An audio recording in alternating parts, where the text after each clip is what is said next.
शिक्षक नियमावली 2023 जब से आया है, लगातार इसका विरोध पूरे बिहार में जारी है। अररिया में भी शिक्षक संगठन, माध्यमिक शिक्षक संगठन के द्वारा इसका विरोध किया जा रहा है। आखिर नियमावली के पीछे विरोध का क्या मकसद है, आइए हम जानते हैं। यहाँ पे जो कुछ लोग मौजूद हैं, लगातार पिछले 4 दिनों से यहाँ पे विरोध चल रहा है। आखिर इस विरोध का क्या कारण है?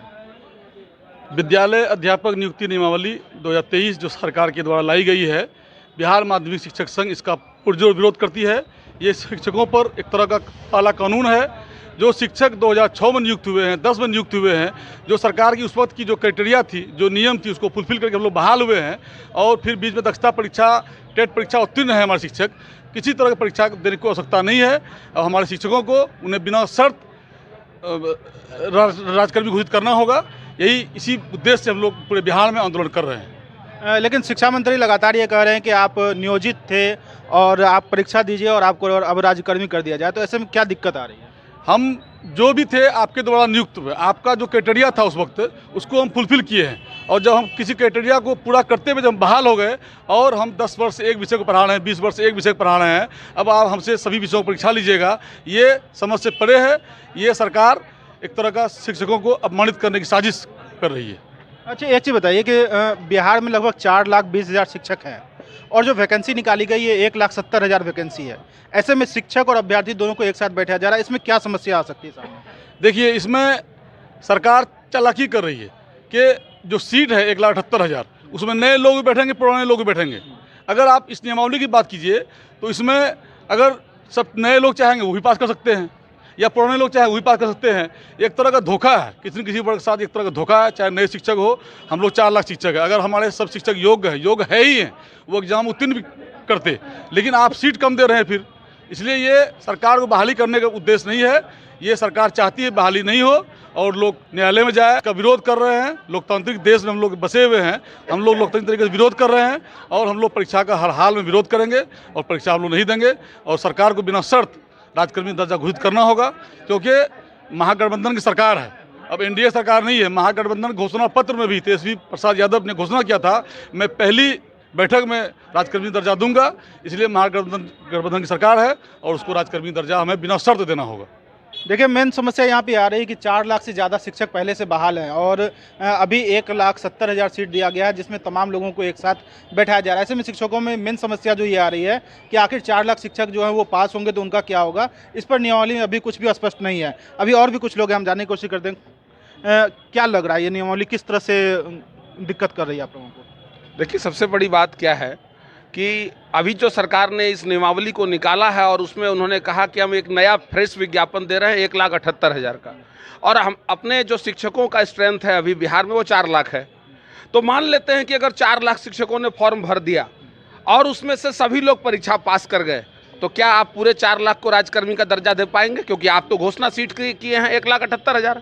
तो ऐसे में ये सरकार सिर्फ आंकड़ों का जादूगरी कर रही है। कह रहे हैं 1,78,000 नए शिक्षकों की बहाली करेंगे और उन्हें हम बीपीएससी के द्वारा बहाल करके राज्यकर्मी का दर्जा देंगे। तो भाई, अगर 4 लाख टीचर हैं और 4 लाख टीचर में से 4 लाख टीचर एग्जाम में बैठेंगे और सारे के सारे 1,78,000 सारे नियोजित शिक्षक जो है वही सीट ले लेंगे, तो फिर नए लोगों की बहाली कहाँ से होगी? तो इसका मतलब जो नए फ्रेशर्स हैं, नए जो स्टूडेंट शिक्षक के नौकरी के लिए तैयारी कर रहे हैं, उनके साथ भी छलावा किया जा रहा है। तो ये जो शिक्षक नियुक्ति नियमावली 2023 है, ये सिर्फ नियोजित शिक्षकों के साथ ही छलावा नहीं किया जा रहा है, बल्कि जो नई पीढ़ी जो हमारी जगह पर आने के लिए तैयारी कर रही है, उनके साथ भी छलावा किया जा रहा है। और कुल मिलाकर अगर देखा जाए तो सरकार की मंशा इस बहाली करने की है ही नहीं। सरकार सिर्फ लोगों को बेवकूफ़ बना करके, जनता को दिग्भ्रमित करके, प्रेस में, मीडिया में सिर्फ वाहवाही लूटने के लिए कि हम इतनी बहाली निकाल रहे हैं, जबकि बहाली नहीं कर रहे हैं। इसका मैं जीता जागता एक आपको उदाहरण देता हूं कि इससे पहले प्रधानाध्यापक की बहाली निकली थी, जिसमें 6,500 वैकेंसी थी। 32,000 शिक्षकों ने उसमें एग्जाम दिया। 32,000 शिक्षक एग्जाम नहीं थे, परीक्षार्थी थे। सीट थी 6,500, बहाली आपने किया 421 का। क्या सिर्फ 421 लोग ही उसमें परीक्षा पास करने लायक थे? नहीं, आपने जानबूझकर कट ऑफ को इतना ऊंचा कर दिया कि लोग बहाल ही ना हो पाए। वस्तुतः इस सरकार की मंशा इन नियमावली या इन विज्ञापनों को निकाल करके बहाल करने की नहीं है, सिर्फ शिक्षकों को, नियोजित शिक्षकों को अपमानित करने की मंशा के साथ ये सरकार इस नियमावली को जारी किया है। और हम बिहार माध्यमिक शिक्षक संघ की तरफ से इस नियमावली का पुरजोर तरीके से विरोध करते हैं और सभी नियोजित शिक्षकों को राज्यकर्मी का दर्जा मिले, बिना शर्त के मिले, क्योंकि हम सभी आपकी जो योग्यताएं थी उसको फुलफिल करते हुए हम शिक्षक बने हैं। हम आपकी कृपा पात्र से शिक्षक नहीं बने हैं। और बिहार माध्यमिक शिक्षक संघ ये मांग करता है कि हमारे सभी नियोजित बंधुओं को, सभी नियोजित शिक्षक बंधुओं को राज्यकर्मी का दर्जा बिना शर्त दिया जाए। और भी कुछ लोग जानते हैं, राजद ने चुनाव के दौरान ये घोषणा किया था कि अगर हमारी सरकार बनती है तो सरकार बनते के साथ शिक्षकों को राज्यकर्मी का दर्जा दिया जाएगा। अब वो कह रही है कि हम तो राज्यकर्मी का दर्जा देने के लिए तैयार हैं, आप परीक्षा दे करके आइए और राज्यकर्मी बनिए। ऐसे में क्या लग रहा है आपको? सरकार की मंशा बहाली करने की नहीं है। सरकार की मंशा है सिर्फ लोगों को, जनता को ठगने की मंशा है कि हम 10 वर्ष, वो उसका जो घोषणा था कि हम 10 लाख बहाली करने जा रहे हैं, वह दर्शाने के लिए चाह रहे जनता के बीच में कि हम 10 लाख, वह गिनती चाह रही है जनता के बीच में कि हम गिनती करवा रहे हैं कि हम बहाली कर। अगर उसको बहाली ही करना है तो वह 4 लाख नियोजित शिक्षक है, और जो शिक्षक अभ्यर्थी जो पास किया, अगर 4 लाख और 1,72,000 सभी सीट को 6 लाख का बहाली निकाले, सभी शिक्षक बैठ करके एग्जाम देंगे वहाँ पर, तब उसका मंशा साफ नजर आएगा कि नहीं वह बहाली करना चाहते। इससे स्पष्ट नजर आता है कि वह बहाली करना ही नहीं चाहते हैं। ऐसे तो फिर जो नए अभ्यर्थी हैं वो भी पास करके आएंगे तो उनकी भी बहाली फंसेगी। हाँ, उनकी भी बहाली फंसेगी। बहाली उनको करना ही नहीं है। वो बहाली करने के लिए अब नियमावली निकालवे नहीं किया, बहाली करने के लिए सिर्फ फंसाने के लिए किया है। या अगर बहाली निकालते, नियमावली को संशोधित करते हैं, बहाली निकालते हैं, तो यह शिक्षक जो बने हुए हैं वो कोर्ट जाएंगे, धरना करेंगे, प्रदर्शन करेंगे, तो जनता को हम ठकेंगे कि यह शिक्षकों के द्वारा जो विरोध किया जाए, इसी कारण हम बहाली नहीं कर पा रहे।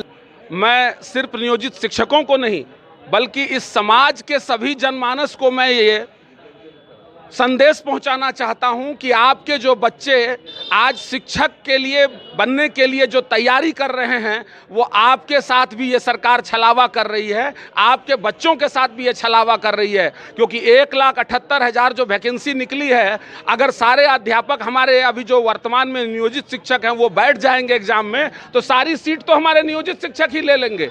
तो नए जो शिक्षक अभ्यर्थी हैं उनको कौन सा सीट मिलने वाला है? तो वस्तुतः यह सरकार आपकी बहाली नहीं करने वाली है। तो मैं सभी जनमानस से ये निवेदन करूंगा कि इस चैनल के माध्यम से जिन तक हमारी बात पहुंच रही है, वे अपने बच्चों के लिए, जो उनके बच्चे शिक्षक अभ्यर्थी बनकर के शिक्षक अध्यापक बनने के लिए तैयारी कर रहे हैं, उनके साथ भी ये सरकार द्वारा छलावा किया जा रहा है। तो सभी लोग, सभी जनमानस के सभी लोग हम नियोजित शिक्षकों का साथ दें और इस सरकार का विरोध करें, इस नियमावली का पुरजोर विरोध करें। सरकार में शामिल कई राजनीतिक संगठन आप लोगों के साथ है और कह रही कि बीच का रास्ता निकाला जाए। क्या हो सकता है बीच का रास्ता? देखिए, बीच का रास्ता निकालने की बात की जा रही है, पर आप अपने पत्ते नहीं खोल रहे हैं। कोई भी, ना राजद अपना पत्ता खोलना चाह रहा है और ना जदयू अपना पत्ता खोलना चाह रहा है। सब सिर्फ गोल मटोल बातें कर रहे हैं और रोज दिन नियमावली में नया नया संशोधन करके नया नया पत्र जारी कर रहे हैं।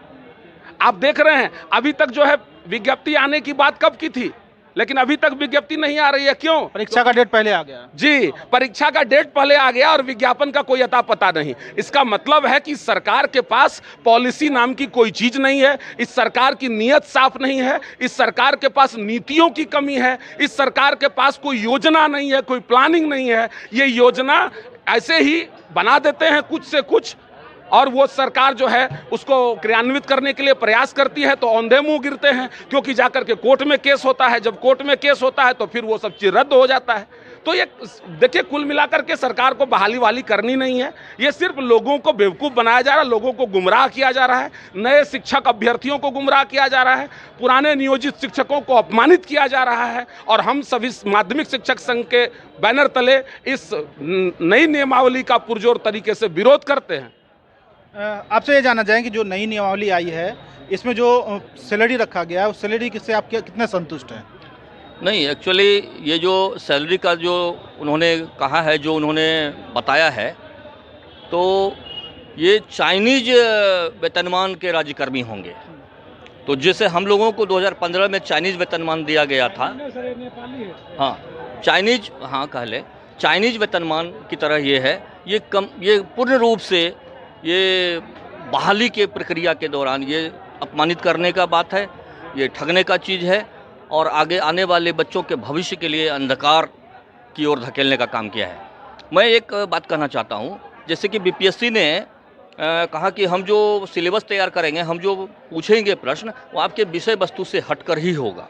तो ठीक है, विषय वस्तु से हटकर अगर हमारे प्रश्न पूछे जाएंगे तो मैं कहना चाहता हूं कि नीतीश कुमार जी, आप मुख्यमंत्री हैं और आप एक इंजीनियर रहे थे कभी, तो ठीक है, आप परीक्षा में बैठे और आपको मेडिकल और अन्य विषयों की सिलेबस के आधार पर आपको प्रश्न पूछे जाएं तो आप क्या करेंगे, आप कैसे उसका समाधान करेंगे। तो हमारे साथ भी यही होने जा रहा है।